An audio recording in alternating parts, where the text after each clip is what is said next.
আজকের ভিডিওটা একটু আলাদা, কারণ প্রচুর প্রশ্ন আমার কাছে জমা হয়ে আছে। যারা লিখেছেন, সে আমার হোয়াটসঅ্যাপে হোক বা কমেন্টে হোক, যে স্টক মার্কেট থেকে কিভাবে একটা ভালো মোটামুটি একটা রিটার্ন জেনারেট করা যেতে পারে। এবং মেজরিটি এই একই কোয়েশ্চেন করেছেন, ভিন্ন ভিন্নভাবে করেছেন, কিন্তু করেছেন একইভাবে। তো আজকে সেটা নিয়ে বিস্তারিত আলোচনা করব যে আমাদের কি কি ভুল হচ্ছে আর কি জিনিসের প্রতি বা কোনটাকে আমরা বেছে নিতে পারি আমাদের ইনভেস্টমেন্টের জন্য। যদিও একটা কথা বলে রাখি, যারা আমার ভিডিওতে আসছেন তারা চ্যানেলটাকে তো সাবস্ক্রাইব করবেন ফিনোলজি বাংলাকে, তার সঙ্গে সঙ্গে বেল আইকনটা দিয়ে রাখবেন, যাতে যখনই আমি কোনো ভিডিও আপলোড করি তার নোটিফিকেশান আপনাদের কাছে পৌঁছে যাবে। পুরনো তো আছেন, লাইক শেয়ার কমেন্ট করে পাশে থাকবেন। আর একটা কথা, যা আমি আলোচনা করি সেটা সম্পূর্ণ শিক্ষামূলক, সেটা যে কোনো অ্যানালিসিস করা হোক কিংবা কোনো স্ট্র্যাটেজি, যদি কোনো অ্যাকশন নিতে হয় আপনি দক্ষ হলে নিজে নিতে পারেন, অথবা আপনার কোনো অ্যাডভাইজার থাকলে তাকে জিজ্ঞেস করে আপনি করতে পারেন। এখন কথা হচ্ছে, আমরা কোনো জায়গায় ইনভেস্ট করবার আগে আমাদের প্রাথমিক শর্ত কি থাকে, যে আমরা বাজার চলিত যেসব জায়গাগুলো আমরা জানি সেখান থেকে একটা ভালো রিটার্ন জেনারেট করবার। সেই জন্যই তো আমরা আসবো। একটু ঝুঁকিপ্রবণ এরিয়ায় আমি কখন আসব? যখন থাকবো আমি একটু বেটার কিছু পাচ্ছি। আমি দেখেছি যে বিভিন্ন জায়গায়, সেটা বিভিন্ন রকম ইউটিউব চ্যানেলে হতে পারে, বা আপনারা যারা কোনো অফলাইন ক্লাস করে থাকেন, তারা লং টার্মে খুব সুন্দর একটা হিসাব দেখান, এবং এই হিসাবে দেখা যাচ্ছে হ্যাঁ সত্যি মিলছে তো। আর কথাটাও সত্যি যে একটা জায়গা থেকে শুরু করলাম, এত বছরের জন্য ইনভেস্ট করলাম, এত বছর পরে এই রিটার্নটা অটোমেটিক্যালি চলে আসছে। কিংবা কেউ বলছে লং টার্মেই তো পয়সা হয়, একদম আমিও সম্মতি দিই বা আমিও মানি এই কথাটাকে। আবার অনেকে মনে করেন না, ব্যাংক পোস্ট অফিসে ইনভেস্ট করলে বেটার। নিশ্চিন্তি, প্রথম কথা ইনভেস্টমেন্টের একটা জিনিস বুঝে দিই, আবার বলছি মতটা কিন্তু সম্পূর্ণ আমার। আপনারা যারা শুনছেন আপনাদের মত ভিন্ন হতেই পারে। যখনই কোনো জায়গায় আপনি ইনভেস্ট করলেন আর আপনি আগে থেকেই জেনে গেলেন যে 5 বছর বা 10 বছর পরে কত রিটার্ন পেতে পারেন, তাহলে সেটা কিন্তু ইনভেস্টমেন্টের পর্যায়ে আমি কিন্তু কনসিডার করব না। হতে পারে আপনাদের মধ্যে কেউ কনসিডার করতেই পারেন। যে জিনিসটা রিটার্ন আমি আগে থেকে জেনে গেলাম 5 বছর 10 বছর আগে যেটা কি হতে চলেছে, তার মানে সেটা আমার কাছে অ্যাবসলিউট রিটার্ন, ওটা আমি পাবই। তাই ওই রিটার্নটা নিয়ে কিন্তু আমি ইনভেস্টমেন্টের ক্যাটাগরিতে আনবই না। ওটা আমার কাছে হবে কি সিম্পল একটা সেভিংস। তাহলে ইনভেস্টমেন্টের জন্য অনেক জায়গা আছে যেখানে আমি ইনভেস্ট করতে পারবো। কি কি? আমার স্টক থাকতে পারে, আমি মিউচুয়াল ফান্ড হতে পারে, আমার ইটিএফ হতে পারে, আমার গোল্ড হতে পারে, আমার রিয়েল এস্টেট হতে পারে। অনেক জায়গা আছে। কেউ আছেন রিয়েল এস্টেট ইনভেস্ট করেন, কেউ আছেন ল্যান্ড কিনে রেখে দেন পরবর্তীকালে বাড়বে বলে, কেউ গোল্ডে করেন। বাদ বাকি এইগুলো তো আছেন, এগুলো মোটামুটি আপনারা জানেন।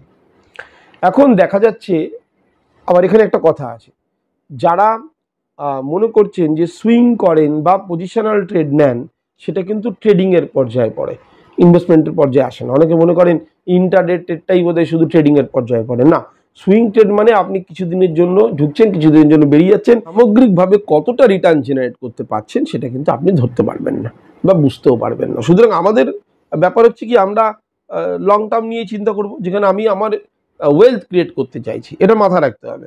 ওয়েলথ ক্রিয়েট আর ওই র্যান্ডাম ঢোকা বেরোনোর মধ্যে দুটো পার্থক্য আছে। র্যান্ডাম ঢুকে বেরিয়ে কোনো ওয়েলথ ক্রিয়েট হয় না, ওটা একটা আলাদা পার্সপেক্টিভে আমরা করে থাকি। কি করে থাকি না, হয়তো কারো সংসার চালাবার থাকে, কেউ মনে করেন না একটা সাইড থেকে যদি একটা মোটা কিছু চলে আসে তো বেটার, তো বিভিন্ন বিভিন্ন এর মাধ্যম দিয়ে এটা করে থাকেন। কিন্তু লং টার্ম তো একটা হয় যেটা আমি ওয়েলথ ক্রিয়েট করবো। আর ওয়েলথ ক্রিয়েট যখনই করবো তখনই আমার কাছে মাথায় আসবে যে আমি পোস্ট অফিসকে বিট করতে পারলাম কিনা, আমি ব্যাংককে বিট করতে পারলাম কিনা, বা আরও যেসব ডেট ফান্ডগুলো আছে সেগুলোকে বিট করতে পারলাম কিনা, তখন চলে আসে লং টার্মের হিসাব।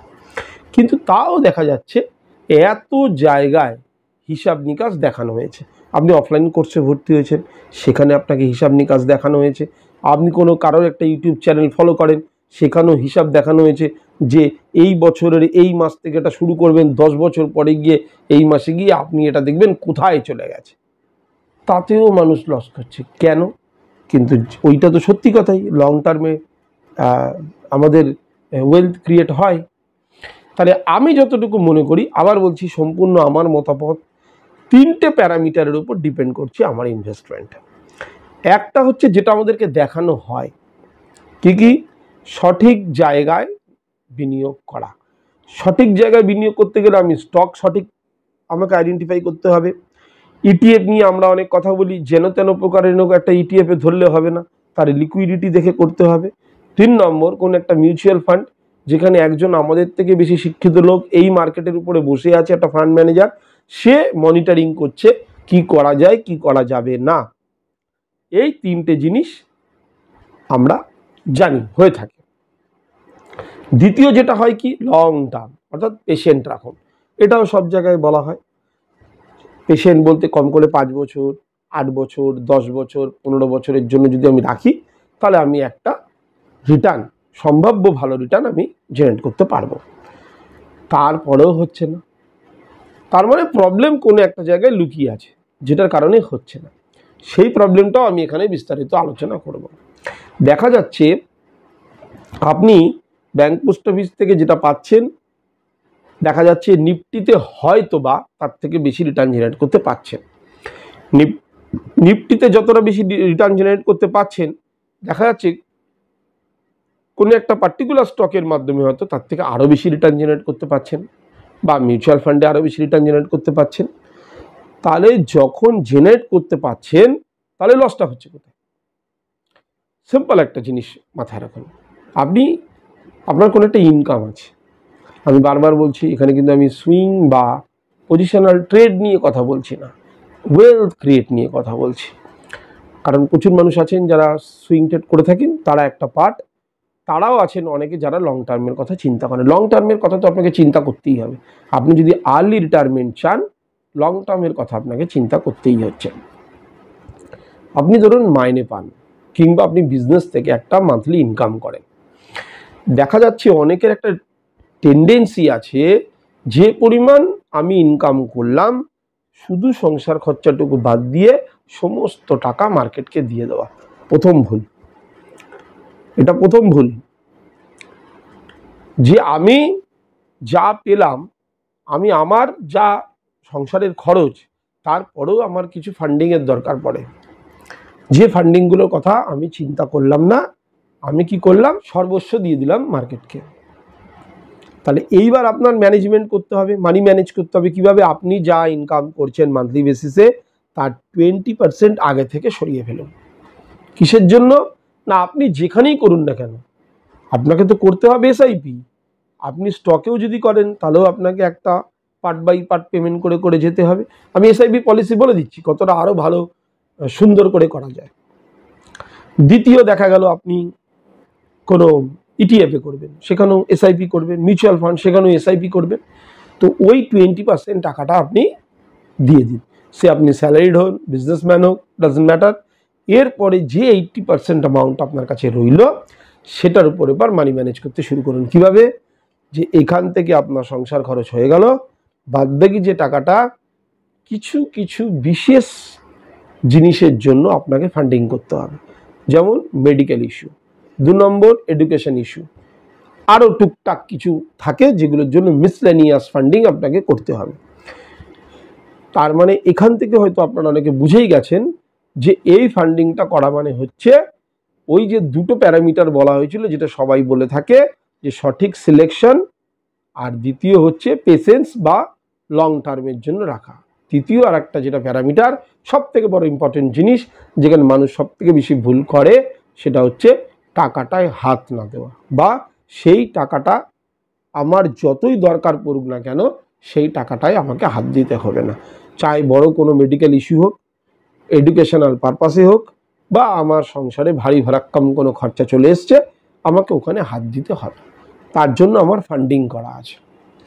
এবার এই অ্যামাউন্টটা সবার কাছে আলাদা হতে পারে। ইনকাম যেহেতু সবার কাছে এক নয়, কারোর কাছে কেউ হয়তো 5,000 টাকা করে মার্কেটে বিনিয়োগ করছেন, কেউ আছেন 10,000 করে করছেন, কেউ 20,000 করছেন, কিন্তু করছেন তো এসআইপি। তাহলে প্রথমে হচ্ছে আপনাকে মানি ম্যানেজ করতে হবে। আপনার ইনকাম থেকে 20% দিয়ে দিতে হবে মার্কেটকে, বাকি 80%-এর উপর আপনার সংসার খরচা, আপনার মেডিকেল, আপনার এডুকেশন, মিসলেনিয়াস। এইবারই তো আপনি মজাটা পাবেন। এইবার হচ্ছে সিলেকশন। সিলেকশন কি হবে? সিলেকশন হবে যদি স্টকে হয় তাহলে সেক্টরের রাজা হয়ে গেল, যদি ইটিএফ হয় হাই লিকুইডিটি ইটিএফ হয়ে গেল। মিউচুয়াল ফান্ডে আপনার কোনো হাত নেই, ওটা ফান্ড ম্যানেজারের উপর আপনার অ্যাকাউন্টের সঙ্গে ম্যান্ডেট করে প্রত্যেক দিন মাসে কেটে নেবে, নিচে থাকলেও কাটবে, মার্কেটের উপরে থাকলেও কাটবে। বাকি দুটোর ক্ষেত্রে স্টক বা ইটিএফ এর ক্ষেত্রে আপনি কি করতে পারেন, যখন যখন মার্কেট নিচে নামবে তখন তখন আপনি কিনবেন। প্রশ্ন আসতে পারে যে প্রত্যেক মাসে তো নাও নামতে পারে, এক্স্যাক্টলি নাও নামতে পারে। 2020-এর কোভিডের পর থেকে মার্কেট উঠতে শুরু করেছিল, তারপর থেকে 2024-এর একদম পুরো মে জুন পর্যন্ত চলেছিল। ঢোকবার জায়গা কোথায়? অবশ্যই জায়গা নেই। কিন্তু মাঝখানে মাঝখানে দেখবেন কারেকশানে এসছে, প্রফিট বুকিং কারেকশন যেটাকে বলা হয় সেটা এসছে, সেখানে আপনাকে ঢুকতে হবে। তার মানে কি হলো, ধরুন আপনার এটা জানুয়ারি মাস, আপনার 20% অ্যামাউন্ট সাইড করে রেখেছেন, আপনি এবার এন্ট্রি নিতে যাচ্ছেন। এন্ট্রি নেবার আগে চেক করুন আপনি যে স্টকটা নিয়েছিলেন, আপনি তো দেখে নিয়েছেন সেক্টরের রাজা হয়েছে সে, তাকে দেখে নিয়েছেন, আপনি দেখলেন না সে অল টাইম হাইয়ের কাছে আছে, অর্থাৎ 52x হাইয়ের কাছে আছে। তাহলে আমাকে কি করতে হবে না, এইবার এখানে এখন ইনভেস্ট করা যাবে না, টাকাটাকে সরিয়ে রাখুন রিজার্ভে। এ মাসে পড়েনি, নেক্সট মান্থে তো পড়তেই হবে। যেই নেক্সট মাসে পড়লো তাহলে নেক্সট মাসে 20%, এই মাসে 20%, দুটো মিলিয়ে 40% সেখানে ইনভেস্ট করুন। এটা হচ্ছে ম্যাথমেটিক্স, অঙ্ক। আবার যখন যখন উপরে থাকবে রিজার্ভে যাবে আপনার টাকা, যখনই নিচে পড়বে ইনভেস্ট হবে। এই করে করে আপনি ওই স্টকটাতে ম্যাক্সিমাম গেইন করতে পারবেন, ম্যাক্সিমাম। আপনার পক্ষে অনেক সুবিধা হবে কাজ করা, কারণ আপনি সঠিক স্টক সিলেক্ট করেছেন, সঠিক পদ্ধতি সিলেক্ট করেছেন। ইটিএফও তাই, যখনই যখনই নিচে আসবে তখনই আপনি কিনবেন, ওপরে গেলে ছেড়ে দেবেন। যদি দেখেন একাধিক মাস ওপরে আছে, টাকাটাকে হাতে রেখে দিন, পরে ইনভেস্ট করবেন। মিউচুয়াল ফান্ডে আপনার কোনো হাত নেই, মার্কেট যদি দেখা যায় পরপর 3-4 মাস ওপরে গেল, আপনাকে ওই ন্যাভেই কিনতে হবে, ওপরেই কিনতে হবে, কারণ যেহেতু ওটা মিউচুয়াল ফান্ডে একটা কোম্পানির হাতে আছে, বাকি দুটো আপনার হাতে আছে। রইল আর একটা পড়ে আছে গোল্ড। গোল্ডের সঙ্গে মার্কেট একে অপরের উল্টো দিকে চলে, অর্থাৎ যদি মার্কেট উপরে থাকে গোল্ড থাকবে নিচে। তাহলে যদি মনে করেন মার্কেট উপরে আছি, আমি কোনো স্টকে হাত দিতে পারছি না, তাহলে আপনি গোল্ডে চলে আসুন। মার্কেট উপরে মানে গোল্ড নিচে, গোল্ডে ইনভেস্ট করুন। গোল্ড উপরে মানে মার্কেট নিচে, মার্কেটে ইনভেস্ট করুন। কিন্তু যে স্টকটার মধ্যে আপনি এসআইপি করছেন, সেই স্টকের মধ্যে এসআইপিটা কন্টিনিউয়াসলি চালিয়ে যাবেন। মিউচুয়াল ফান্ডের মতো নয় যে প্রত্যেক মাসেই ঢোকাবো। যদি ঢোকবার মতো হয়, বাই অ্যাট লো পজিশন আসে, দেন আমি ঢুকবো।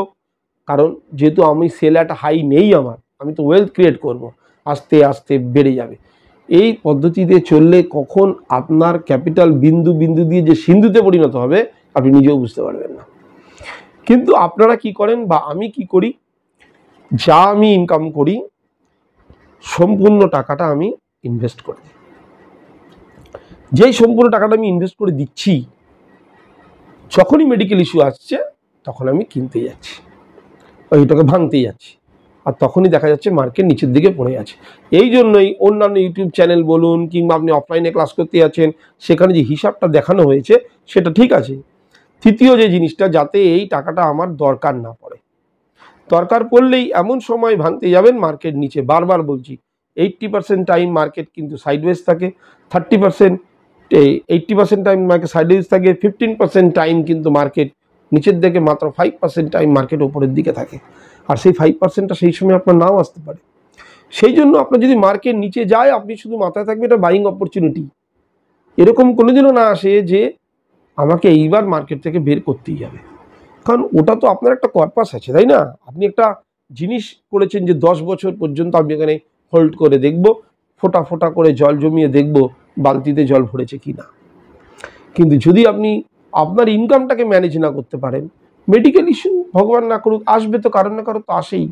এডুকেশন পারপাসে খরচা আসে বিরাট, তখন আপনি দেখলেন আপনি এখানে কিছু করেননি, এইবার ওখানে হাত দিতে হবে। আপনি যা পরিশ্রম করেছেন, জমিয়েছেন, প্লাস যে সময়টা আপনি দিয়েছেন সব বৃথা। দেখা গেল মার্কেট আপনার জমানো থেকে 20-30% ক্র্যাশ করে বসে আছে। হ্যাঁ, এটা ঠিক কথা, প্রথমবার যখন আপনি শুরু করেছিলেন তার থেকে 10 বছর পরে গিয়ে আপনি গেনই করবেন হয়তো, কিন্তু টার্গেট অ্যাচিভ করতে পারলেন না, অনেকটা নিচে গিয়ে আপনাকে কিন্তু সোল্ড আউট করতে হবে। সেই জন্য বারবার বলছি যে সেল করার কথা না চিন্তা করে, আপনি তো কিছু পার্সেন্ট তো রেখেছেন সুইং পজিশন ইন্টারডে করবার জন্য, কিছু পার্সেন্ট রেখেছেন উপরে দেওয়ার জন্য। কারণ আমরা প্রত্যেকেই আছি যারা ব্যাংক, পোস্ট অফিস বা নিফটির যে ইন্টারেস্ট, নিফটির যে রিটার্ন, সেটাকে কি আমরা বিট করতে পারি? দেখেছেন কেউ কোনোদিনও? কেউ আমরা দেখি না যে রিটার্নটা বিট করতে পারলাম কিনা। রিটার্ন বিট তখনই করতে পারবেন শুধুমাত্র সঠিক সিলেকশন আর শুধুমাত্র লং টার্ম দিলেই আপনি বিট করতে পারবেন না। আপনাকে এটাও জানতে হবে, তৃতীয় প্যারামিটার খুব ইম্পর্টেন্ট, যে আমি এমন কোনো পরিস্থিতি আমার আসবে না যেখানে আমি স্টক মার্কেটে এই জায়গাটায় হাত লাগাবো। হাত লাগালেন তো ভুল করে ফেললেন। যেদিন ভাঙবো সেদিন সলিড টাইমে ভাঙবো, অর্থাৎ মার্কেট একদম অল টাইম হাইতে চলছে, আমার যেহেতু এখানে কোনো সমস্যা নেই, আমি দেখলাম অল টাইম হাই, এবার যদি মনে হয় না এখান থেকে আমার কিছু বের করা উচিত, আমি ভাঙবো। তারপর সেখান থেকে আমি কোনো এমন জায়গায় বিনিয়োগ সেভ করব যেখান থেকে আমি একটা বেসিক রিটার্ন পেতে পারি। কিন্তু মার্কেটকে তো বাড়তে সময় দিতে হবে, যে কোনো জিনিসকে বাড়তে সময় দিতে হবে। শুধু বাড়তে সময় দিতে গেলে তার প্রধান কারণ হচ্ছে এই নয় যে এসআইপি কন্টিনিউয়াসলি চালিয়ে যাওয়া। আমি দেখেছি অনেক মানুষ আছেন এসআইপি চালিয়ে যান কিন্তু তুলে ফেলেন, ভেঙে ফেলেন মাঝখানে, কারণ তারা আগে যেটা করে এখানে আসতে হবে সেটা করেননি, ম্যানেজ করতে পারেননি। যে না, আমার এই পয়সাটার মধ্যে আমার সব ম্যানেজ করব, এইটা তো আমি ভুলে যাব, এটা শুধু দেখব বাই অ্যাট লো সিচুয়েশান এসছে কিনা, তাহলে আমি যে স্টকটা সিলেক্ট করেছি সেখানে এসআইপির জায়গা চলে এসছে। ওই অন্ধের মতো প্রত্যেক মাসে মাসে এসআইপি করে যাও, সেটা এসআইপি করা যাও প্রত্যেক মাসে, মানেটা কি? কোনো সময় উঁচুতে কিনলেন, কোনো সময় নিচুতে কিনলেন, জিনিসটা অ্যাভারেজ হয়ে গেল। কিন্তু আপনি যদি বারবার নিচুতে কেনেন তাহলে দেখবেন আপনি ম্যাক্সিমাম সিএজিআর বার করতে পারবেন। তাই জন্য বলবো, যারা মার্কেটে নতুন আসছেন কিংবা অনেক দিন ধরে আছেন, এই ফর্মুলাটা নাও মানতে পারেন, আপনার অ্যাডভাইজারকে জিজ্ঞেস করে নিতে পারেন, কিন্তু আলটিমেটলি আপনি কিন্তু বেনিফিটেড হবেন। কেন বলছি? কারণ যেটা বলা হয়েছে এখানে, যে সিলেকশান, এটা সবাই বলে সঠিক সিলেকশান তো দরকার। এসআইপি সিস্টেমেটিক ইনভেস্টমেন্ট প্ল্যান মানে অনেকেই ভাবেন যে মাসে মাসে দেওয়াটাই সিস্টেমেটিক ইনভেস্টমেন্ট প্ল্যান। ওটা তো একটা সিস্টেমকে ফলো করেছে মিউচুয়াল ফান্ড। আপনি যদি মনে করেন না যখন যখন কারেকশান হবে এটা হচ্ছে আমার সিস্টেম, আপনার কাছে এসআইপি কিন্তু এইভাবে হবে, কারেকশানে, প্রত্যেকটা কারেকশানে আমি অ্যাকুমুলেট করে যাব, তবেই তো ম্যাক্সিমাম বেনিফিট আমি গেইন করতে পারবো। এই ফর্মুলাটাকে স্টাডি করে দেখুন, আলটিমেটলি আমার মনে হয় অভিজ্ঞতা সঞ্চয় করতে পারবেন। আজকের জন্য এতটুকুই, বেশি বাড়াবো না ভিডিওটাকে। এটাই বলা ছিল, সম্ভাব্য রিটার্ন আপনি কিন্তু ভালো রিটার্ন বের করতে পারবেন কতগুলো প্যারামিটারের মাধ্যম দিয়ে। আবারও বলছি, যারা নতুন আসছেন আমার চ্যানেলে, প্লিজ চ্যানেলটাকে সাবস্ক্রাইব করে বেল আইকনটা দিয়ে রাখুন। পুরোনো লাইক শেয়ার কমেন্ট করে পাশে থাকবেন। যারা টেলিগ্রাম চ্যানেলে জয়েন করতে চাইছেন তারা ডিসক্রিপশন বক্সে আমার লিঙ্ক দেওয়া থাকবে, ডিসক্রিপশন বক্সে আমার হোয়াটসঅ্যাপ নম্বর দেওয়া আছে, সেখানে হাই লিখে পাঠান, লিঙ্ক দিয়ে দেবো, ডাইরেক্ট চলে জয়েন করে ফেলুন। আর এটাই আমার বলার, কষ্টার্জিত টাকা যখনই বিনিয়োগ করবেন আগে নিজের মাথাকে খেলান। বিনিয়োগ করতে তো আপনি 2 মিনিটও লাগবে না বিনিয়োগ করতে। আপনি যে কোনো, আমি তো যখন আপনারা স্টকের নামগুলো পাঠান আমি তখন বুঝতেই পারি এরকম একটা কোম্পানি আপনার জানার কথা না, আমার জানার কথা নয়। তো এই কোম্পানিগুলো আপনারা কোনো চ্যানেল দেখে বা কোনো টেলিগ্রাম থেকেই পেয়েছেন। তো এইগুলো আগে স্টাডি করুন বা এই জায়গায় এগোন। অনেকে ভাবেন বসে 3-4 বছর 5 বছর ধরে অপেক্ষা করব, টাইম খুব ফাস্ট, এখন নিমেষের মধ্যে 5-10 বছর চলে যাবে। যদি আর্লি রিটায়ারমেন্ট চান তাহলে কিন্তু প্রসিডিওরগুলোকে ফলো করুন এবং দরকার পড়লে নিজের অ্যাডভাইজারকে জিজ্ঞেস করুন। কোনো খামতি থাকলে, আমি যেটা বলেছি তার মধ্যে কোনো খামতি থাকলে ওনাকে বলুন একটু কারেকশন করে দিতে, দেন আপনারা ইনভেস্টমেন্ট চালিয়ে যান। আজকের জন্য এতটুকুই। পুরো ভিডিও দেখার জন্য অসংখ্য ধন্যবাদ। নমস্কার।